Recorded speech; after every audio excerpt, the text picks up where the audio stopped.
नीतीश कुमार खुद ना कहते हैं कि गरीबों के लिए मदद करो। गरीबों को, भूमिहीन को जमीन दीजिए, 5 मिल हाई करिए, खाते में पास जमीन नहीं है स्कूल बनाने के लिए।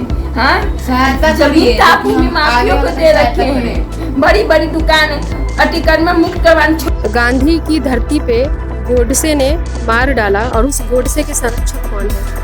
मुख्यमंत्री को हर उस वैसी घटना पे पहुंचना चाहिए जिससे उम्मीद विपक्ष की जा रही है। अगर मुख्यमंत्री आए और देखे कि किस तरह से एक बच्चा अनाथ हुआ, किस तरह से उसके घर में अगले दिन चूल्हा जलेगा। कई साल पहले एक फिल्म आई थी, नो वन किल्ड जेसिका, मतलब जेसिका को किसी ने नहीं मारा। इस वक्त जहां मैं खड़ा हूं, यहाँ एक ऐसा ही केस हुआ है जिसके एफआईआर में अज्ञात लिखा गया है, मतलब किसने मारा पता नहीं, भगवान जाने पता चलेगा भी या नहीं। इस वक्त मेरे साथ राजद प्रवक्ता रितु जायसवाल जी है। और रितु जी, इस वक्त बिहार में कहीं भी अगर कोई घटना हो रही है, वहाँ वो जा रही है, समझ रही है, लोगों से मिल रही है। और ये अभी हरसिद्धि में है, चंपारण में 2-3-4 महीना पहले यहाँ आई थी, बगल के ये गांव में पवन गुप्ता जी की हत्या हुई थी। उनकी पत्नी भी यहाँ खड़ी है। और इसी हरसिद्धि में एक सूचना के सिपाही की हत्या हुई है, एक आरटीआई एक्टिविस्ट की हत्या हुई है, विपिन अग्रवाल जी का। मैडम अंदर गई थी, उनका परिवार, उनकी वाइफ से बात हुई है। इनकी पूरा डिटेल क्या बात हुई, क्या इन्होंने अब तक ऑब्जर्व किया है, इनसे जानते हैं। क्या मैडम, क्या स्थिति? उनकी पत्नी ने कहा कि मेरे पति पे जान का खतरा पिछले कई सालों से है, क्योंकि वो सूचना के अधिकार के तहत वो लगातार सूचना मांग रहे थे और कहीं ना कहीं से ये सरकार को सहयोग करने का काम कर रहे थे। सरकारी जमीन पे अतिक्रमण का मामला ज़्यादा था और उसको कहीं ना कहीं से अगर वो ऐसा होता तो सरकार का ही फायदा होता। बावजूद भी जिस तरह से माफियाओं ने जमीन पे कब्जा कर रखा है, सरकारी जमीन पे, और वो लड़ रहे थे, एक समझ लीजिए कि गांधी जिस तरह से लड़े यहाँ पे आके, वही गांधी की भूमिका में थे। मगर गांधी की धरती पे गोडसे ने मार डाला और उस गोडसे के संरक्षक कौन है? जीरो टॉलरेंस की बात करने वाली ये सरकार आज न अपराध को रोक पा रही है, न भ्रष्टाचार को रोक पा रही है, न कम्युनिज्म को रोक पा रही है, लेकिन बातें हैं बड़ी बड़ी। उन्होंने ये कहा कि दीदी, मैं कई सालों से, मतलब 1 साल 8 महीने हो गए मैं थाने गई थी और मैंने कहा कि मेरे पति की जान खतरे में है। आपको पता ही होगा कि यूपीए सरकार में सूचना का अधिकार एक्ट लाया गया, ठीक है, विजिल्स ब्यूरो की तहत जो है सो हुआ कि भाई जी इस एक्ट के तहत आपको प्रोटेक्शन, अगर जो सूचना का अधिकार मांगते हैं तो उनको प्रोटेक्शन दिया जाएगा। ये एकदम कानूनन ये एक्ट बना। बावजूद भी इस एक्ट के बनने के बावजूद उन्होंने सूचना का अधिकार मांग के तहत जो उनको जान का खतरा था, मांगती रह गई, लेकिन उनको सुरक्षा नहीं मिली। और मैं बताऊं, उन्होंने बताया कि उनके घर में घुस के लोग, मतलब 100 की संख्या में लोग घर में घुसे और इनको पकड़ करके ले करके गए और कई तरह से, मतलब उनके कपड़े फाड़े गए और उनको डराया धमकाया गया कि तुम लोग सब अपना मुंह बंद करो, नहीं तो हत्या से पहले की बात, ये हत्या से पहले की बात है। 1 साल 18 महीने हो गए इस बात को, और तब से ये पूरा परिवार दहशत में है, डरा हुआ है। लगातार सुरक्षा की मांग करने के बावजूद भी अब तक कोई सुरक्षा नहीं दी गई। तो देखिए, अब हम लोग बार बार ये कह रहे हैं कि बिहार में इस वक्त शराब और जमीन 2 ऐसे अहम मुद्दे हैं जो सभी अपराध की जड़ में है। आपको ऐसा लग रहा है? हाँ, क्योंकि आप पूरे बिहार में जा रहे हैं इस वक्त। सबके आड़ में या तो शराब है सबसे पहले, भ्रष्टाचार तो है ही, और जो कहते हैं ना गुंडा राज होना, वो, ये तीनों ही अहम कारण यहाँ पर बने हुए हैं। क्योंकि सरकार इन 3 चीज के मामलों को बर्दाश्त नहीं करने की बात कर रही है, उसमें अव्वल नंबर पे भी बिहार है। आप सोचिए ना, जिस तरह से ब्लॉक के सामने हत्या हुआ है, सरेआम ब्लॉक के सामने हत्या हुआ है।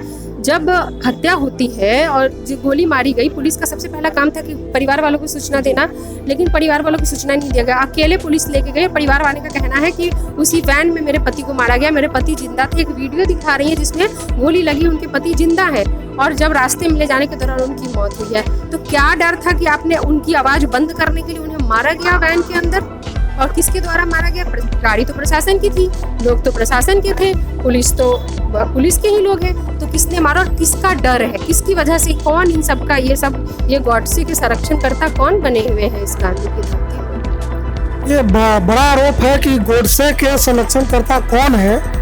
और जैसा मैंने कहा कि नो वन किल्ड जेसिका, पता नहीं, इसकी जब जांच होगी, क्योंकि इस वक्त मेरे पीछे पवन गुप्ता जी की वाइफ है और अब तक अभी इनको हम आईजी साहब के पास लेकर के गए थे मिलवाने के लिए आज मुजफ्फरपुर में। उसके पहले डीजीपी साहब से कई बार मुलाकात हो चुकी। लगातार कि भाई आप इनके मामले में ये हुआ कि कई बेगुनाहों के नाम दिए गए, कई बेगुनाहों के अपराधी को, मतलब केस जो 107 था और 108 वाला मैटर आपको पता ही होगा, हत्या से पहले जो है वो उपद्रव वाली जो बाघ घटना थी वो हो गई। तो इस तरह का जितनी जल्दबाजी थी, मरे हुए लोगों का नाम FIR में डाला गया, सारी चीज़ें तो आप लोगों को पता ही होगी।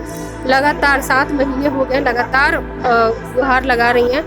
गांव के लोग यहाँ से भागे हुए हैं, डर है क्योंकि इतने सारे एक चीज, इनके भाई हैं, आप जरा आएंगे इधर बीच में। इन्होंने अभी कहा कि कुछ आरोपी ऐसे हैं जो अभी गांव में हैं जिनकी गिरफ्तारी नहीं हुई है। चूंकि इन्होंने मेरे साथ इंटरव्यू में कहा था कि हम मुखिया का चुनाव लड़ेंगे, डर नहीं है। तो आप चुनाव लड़ रहे हैं ना जी। तो ऐसा इनका कहना है कि कुछ लोग शायद डराने धमकाने की कोशिश कर रहे हैं। 5 लोग जो है, जो नामजद है 108 वाले केस में, उन लोगों को पकड़ा नहीं जा रहा है। लोग घर पर घूम रहे हैं, वो गांव में घूम के भड़काऊ बात बता रहे हैं कि हम लोग परेशान करेंगे, 5 साल तक लटका देंगे, ऐसे ही लटकाते रहेंगे, कहीं तक इस पे कुछ होने वाला नहीं है। तो आप जो कह रहे हैं कि तो क्लियर दिख रहा है कि क्या है एडमिनिस्ट्रेशन, मतलब इनसे कोई उम्मीद ही नहीं कर सकते। अभी उन्होंने कहा कि जो लोग भी आज भ्रष्टाचार के खिलाफ आवाज उठाएंगे, उनकी पत्नी विधवा बनकर के इसी तरीके से घर में बैठेगी। सोचिए ये कितनी दुखद बात है कि सच की आवाज। और देखिए, आपने कहा ना जमीन, मैंने भी कहा जमीन और शराब, इनका भी जो पता चला मुझे कि ये भी कुछ अवैध जमीन कब्जे को लेकर ही RTI डाल रहे हैं। बिल्कुल हाँ, लगातार जमीन के मैटर को लेकर के ही, जिस पर कि कब्जा करके रखा हुआ था और उसको जो भी सूचना मांगा जा रहा था उसके तहत ही इनकी हत्या हुई है। तो ये इतना बड़ा मुद्दा है मैडम, विपक्ष इस मुद्दे को उस लेवल तक क्यों नहीं ले जा रहा? आप चूंकि पूरा घूम रही है, हर मुद्दे को देख रही है। RJD के प्रवक्ता हैं, जो बात कह रहे हैं उनकी तरफ से ही कह रहे हैं। और अगर मेरी यहाँ पर उपस्थिति है तो कहीं ना कहीं पार्टी के कारण ही मैं यहाँ पर आई हूँ। और लगातार आपने खुद कहा कि हर जगह, तो हम लोग एक विपक्ष में रह करके, हमारे पास पुलिस का कोई पावर नहीं है, शासन प्रशासन का पावर नहीं है, किसी तरह का कोई एडमिनिस्ट्रेटिव या किसी भी तरह का कोई पावर तो है नहीं।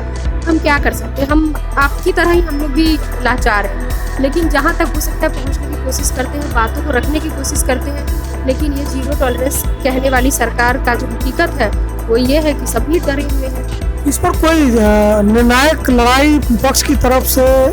मुख्यमंत्री जी कहते हैं कि हमें कुछ पता ही नहीं। वो तो कहते हैं कि ऐसा हुआ, कब हुआ, ऐसा तो कुछ है नहीं।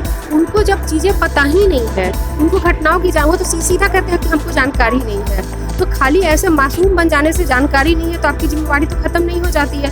मुख्यमंत्री को हर उस वैसी घटना पे पहुंचना चाहिए जिससे उम्मीद विपक्ष की जा रही है। अगर मुख्यमंत्री आए और देखे कि किस तरह से एक बच्चा अनाथ हुआ, किस तरह से उसके घर में अगले दिन चूल्हा जलेगा, किस तरह से एक बुजुर्ग बाप ने अपना बेटा खोया, किस तरह से एक महिला का सिंदूर हुआ है, वो विधवा हुई है, इस संवेदना को जब मुख्यमंत्री आ करके समझेंगे, खुद आ करके, सिर्फ हवाई संरक्षण वोट के समय और उससे तो नहीं आप समझ सकते ना। जब तक आप मुख्यमंत्री, आप आइए, आप जुड़िए, आप उनकी संवेदना को समझिए, तब कहीं जा करके आप। नवादा की जो जहरीली शराब कांड था, उसके बाद मधुबनी भी अब गई थी, जो एक ही परिवार के 4-5 लोगों की हत्या हुई थी।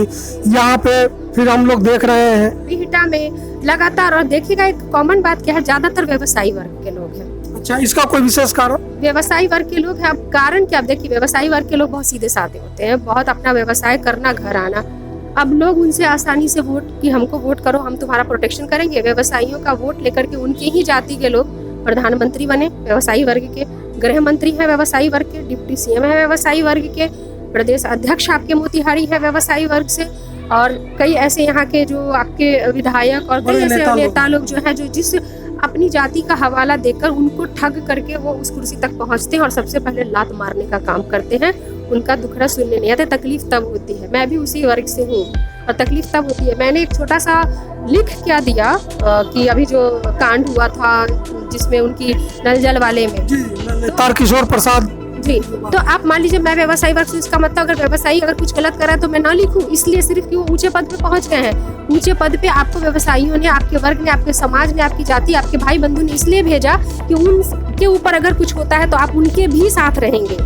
मतलब नल जल का फायदा बड़े लोग उठाए और नल जल का जो भ्रष्टाचार खोले, अगर कोई RTI एक्टिविस्ट है तो उसकी हत्या होगी। RTI एक्टिविस्ट की हत्या होगी, और जो हैं जो जिस तरह की चीजें मैं क्या मैं आपको बताऊं, मतलब नल जल योजना में अभी तो इंडियन एक्सप्रेस के कुछ ही करप्शन के एक्सपोजे हुए हैं। कायदे से अगर इसका एक्सपोजे हो तो इसमें इतना भ्रष्टाचार है, अब कोई कायदे से आरटीआई एक्टिविस्ट जाए और 10-20 आरटीआई डाले तो उसकी भी हत्या हो जाएगी। अभी कहा तो उन्होंने कि जो भी भ्रष्टाचार अभी उन्होंने कहा है अंदर में कि ये इस एनडीए सरकार में जो भी भ्रष्टाचार के खिलाफ आवाज उठाएगा वो उसकी पत्नी ऐसे ही विधवा होकर के मरेगी, ये कहा है। ये काफी दुखद है। और देखिए इसी चंपारण की धरती पर 2 अक्टूबर आने वाला है। गांधी और सत्य और अहिंसा का प्रयोग यहाँ सफल हुआ था 1917 में, लेकिन आज जब सच की बात कोई करता है, आरटीआई डालना मतलब सच की बात करना, सच को सामने लाना और इस चीज को खत्म करना। देखिए किसी का हित हो सकते हैं, किसी का हित टकराव हो सकता है, लेकिन प्रशासन और सरकार भी अगर पल्ला झाड़ ले तो सवाल है कि सच का साथ देने कौन जाएगा। और ऋतु जी आपने जैसा बताया कि इससे सरकार को ही फायदा होता है, क्योंकि सरकारी जमीन बिल्कुल बिल्कुल सरकारी जमीन थी। वो जो लड़ाई लड़ रहे थे ऐसा नहीं था कि कोई व्यक्तिगत लड़ाई लड़ रहे थे, सरकार का ही फायदा होता। लेकिन बार बार सुरक्षा की गुहार, मतलब एक होता ना कि एकाएक हो गया, लगातार ये चीख रही है, चिल्ला रही है, कह रही है कि हमको सुरक्षा दीजिए, मेरे पति की हत्या हो सकती है, मुझे घर से निकाल के जलील किया गया है, मेरे पे हमला हुआ है, घर पे हमला हुआ है, लेकिन कोई सुनने वाला नहीं। ये हतोत्साहित करने वाली बात नहीं है, लेकिन सच का अगर साथ देना हो तो जरा संभल के दीजिएगा, क्योंकि इस वक्त सच जो है मारा जा रहा है और उसे अज्ञात लोग मार रहे हैं। मतलब नो वन किल्ड जेसिका, भगवान जाने वो अज्ञात कभी ज्ञात होगा या नहीं। अज्ञात के द्वारा नहीं मारा जा रहा है।